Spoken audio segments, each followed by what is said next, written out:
नमस्कार भाई लोग, कैसे हैं आप लोग। तो आज के इस वीडियो में मैं फिर से आपका बहुत ज़्यादा स्वागत करता हूँ आपके अपने चैनल टेक्निकल ट्रेडर में। बात करेंगे आज यस बैंक की। देखिए, यस बैंक को लेकर कुछ सुर्खियाँ निकल कर आ रही हैं रिकन्स्ट्रक्शन स्कीम को एग्जिट करने को लेकर। तो इस पर एक बड़ा खुलासा सामने आया है, इस बारे में बात करेंगे।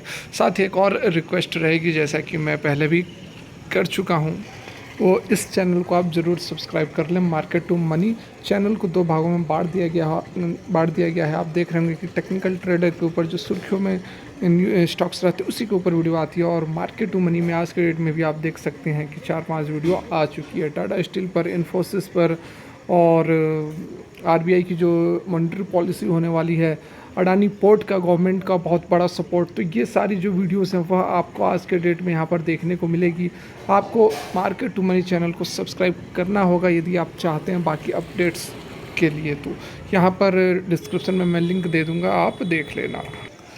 तो देखिए, यहाँ पे आज के मार्केट की बात नहीं करेंगे क्योंकि आज तो बहुत बड़ी गिरावट थी हर तरफ। तो यस बैंक में भी गिरावट आई है, तो बहुत ज़्यादा इस पर चिंता करने की बात नहीं है। लेकिन जो यहाँ पर बात हम करेंगे वह है yes bank not out of reconstruction scheme yet. अभी यहाँ पर रिकन्स्ट्रक्शन स्कीम से बाहर नहीं आई है, बिल्कुल सही बात है। जो टर्म्स एंड कंडीशन रखे गए हैं उसके अकॉर्डिंग 13 मार्च 2023 का जो 3 साल का लॉक इन पीरियड है उसके पूरे होने के बाद ही यहाँ पर जो है जो शेयर्स लॉक इन पीरियड में है वह रिलीज़ हो सकते हैं। लेकिन उसके साथ और भी कुछ टर्म्स एंड कंडीशन है जिसको कि यस बैंक को फुलफ़िल करना होगा, तभी जाकर जो शेयर्स हैं वह रिलीज़ होंगे। अगर ऐसा नहीं होता है, जो टर्म्स एंड कंडीशन है वह यदि फुलफ़िल नहीं किए जाते हैं, तो 13 मार्च 2023 के बाद भी यह पॉसिबिलिटी है, यह हो सकता है कि जो शेयर्स हैं आपके वह लॉक इन पीरियड में ही रहें। ठीक है, ऐसा मैं नहीं कह रहा हूँ, ऐसा देखो आप यहाँ से कुछ बातें आपको समझ में आएंगी, कुछ हिंट्स आपको मिलेंगी। देखिए, फ्राइडे को यस बैंक ने कहा था कि अभी रिकन्स्ट्रक्शन स्कीम 2020 से अभी बाहर नहीं हुआ है, yet as the exit is subjected to certain conditions. यहाँ पर आप देख सकते हैं बिल्कुल साफ साफ बातें बताई गई हैं कि कुछ सर्टेन कंडीशन से उसको फुलफ़िल करना पड़ेगा, उसके बाद ही यहाँ पर बैंक जो है एग्जिट करेगी। The private sector lender will only be deemed to be out of the construction following the end of the lock in period for 3 years. ये तो मैंने आप लोग को बता ही दिया। और उसके बाद submission of compliance certificate by the bank to the Reserve Bank of India that all condition of the scheme have been fulfilled. तो यहाँ पर ये देखिए जो बातें बताई गई हैं कि स्कीम की जो ऑल जो सभी कंडीशंस है, देखिए all conditions of the scheme have been fulfilled. तो यहाँ पर जो है पेच फंस सकता है या फिर फंसाया जा सकता है। ठीक है, यदि ऐसा हो सकता है कि यस बैंक अपने ठीक ठाक रूप में ना आए, जिसके लिए रिकन्स्ट्रक्शन किस लिए किया गया था, यस बैंक को बचाने के लिए किया गया था, यस बैंक में स्टेबिलिटी लाने के लिए किया गया था।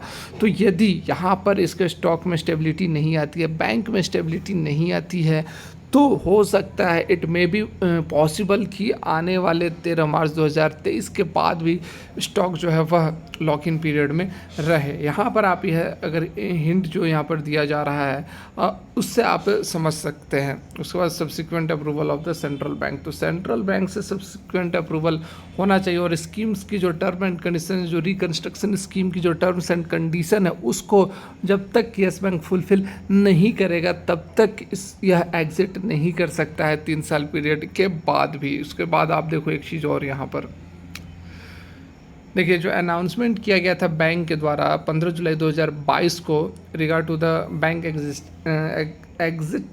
Exiting the reconstruction scheme stands amended. तो यहाँ पर देखिए ये बातें हैं जो कि बहुत ज़्यादा क्लियर नहीं हो रही है। स्टैंड्स अमेंडेड, अमेंडेड का मतलब होता है कि बदलाव।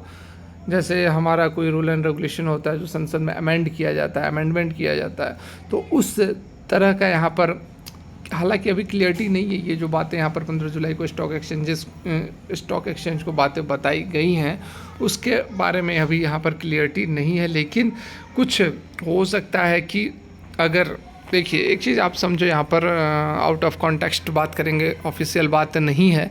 यहाँ पर देखिए यस बैंक को रिकन्स्ट्रक्शन इसलिए किया गया कि यस बैंक जो बर्बाद हो गई थी, जो बैंकक्रप्ट हो गई थी, उसको कुछ स्टेबिलिटी दी जाए। यदि 3 साल में वह काम नहीं हो पाता है तो उसको आगे बढ़ाया जाएगा। इसमें फ़ायदा बैंक का भी है, आरबीआई का भी है, क्योंकि आरबीआई का काम ही है बैंकों को बचाना। ठीक है। तो इसमें बहुत बड़ा आश्चर्य और चौंकने वाली बात नहीं होगी कि यदि 3 साल बाद भी एग्जिट नहीं होती है तो, ठीक है। यदि यहाँ पर ठीक ठाक लेवल पहुँच जाता है, स्टॉक की वैल्यूएशन ठीक हो जाती है, बैंक अच्छा हो जाता है, एनपीए कम हो जाता है, लोन वगैरह ठीक, कुछ फैक्टर्स तो ऑलरेडी यहाँ पर अच्छे हो रहे हैं, तो अभी 1 साल का भी समय नहीं है यार, अभी मार्च में, और ये कितना 6 महीने का समय है। तो 6 महीने में यदि उस लेवल पर पहुंच जाता है बैंक, तो यहाँ पर डेफिनेटली एग्ज़िट हो जाएंगे। एग्ज़िट होने के बाद देखिए एक चीज़ और आपको समझना होगा, यहाँ पर यदि 3 साल के पीरियड होने के बाद स्टॉक जो है वह, जैसे कि अब भी एट प्रेजेंट कितने पर है, 16 रुपये के आसपास है, ठीक है, 16 रुपये के आसपास है।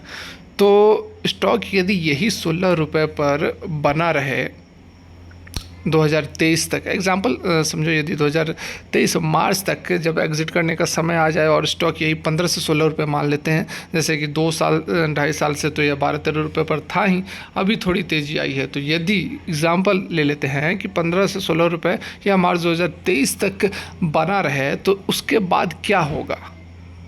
जो भी इन्वेस्टर्स हैं जिन्होंने 10,000 करोड़ एसबीआई ने इन्वेस्ट किया हुआ है और करोड़ों करोड़ों रुपए अदर बैंक्स ने इन्वेस्ट किया हुआ है, तो वो क्या देखेंगे कि हमने भाई 2 साल से इन्वेस्ट किया, 12 रुपये के लेवल पर किया था, 12 रुपये के लेवल पर किया, और उन्हें 3 रुपये का ही प्रॉफिट मिला पिछले 2 से 3 साल में, 3 रुपये 4 रुपये का प्रॉफिट मिला, तो क्या मिला।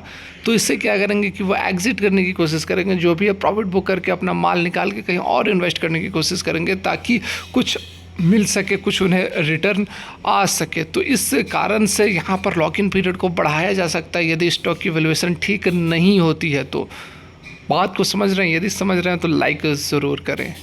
देखिए बहुत ज़्यादा लंबी वीडियो मैं खींचना नहीं चाहता, 7 मिनट की वीडियो हो गई है, शॉर्ट में बस यही आप लोगों को बताने की कोशिश थी। और एक रिक्वेस्ट रहेगी मेरी आप लोगों से कि चैनल को ज़रूर सब्सक्राइब कर ले, क्योंकि उस पर देखिए प्रॉब्लम क्या होती है कि कुछ लोग जो ये सब्सक्राइबर बेस होता है वो इस तरह के स्टॉक्स के ऊपर ही फोकस करता है, और इस चैनल के ऊपर मैं अदर वीडियोज़ डालता हूँ तो वह रीच नहीं हो पाती है। तो इस कारण से मेरा प्रयास रहता है कि अलग अलग चैनल करके आप लोगों को पूरी इन्फॉर्मेशन दी जा सके। तो फिलहाल के लिए वीडियो यहीं तक देखने के लिए धन्यवाद।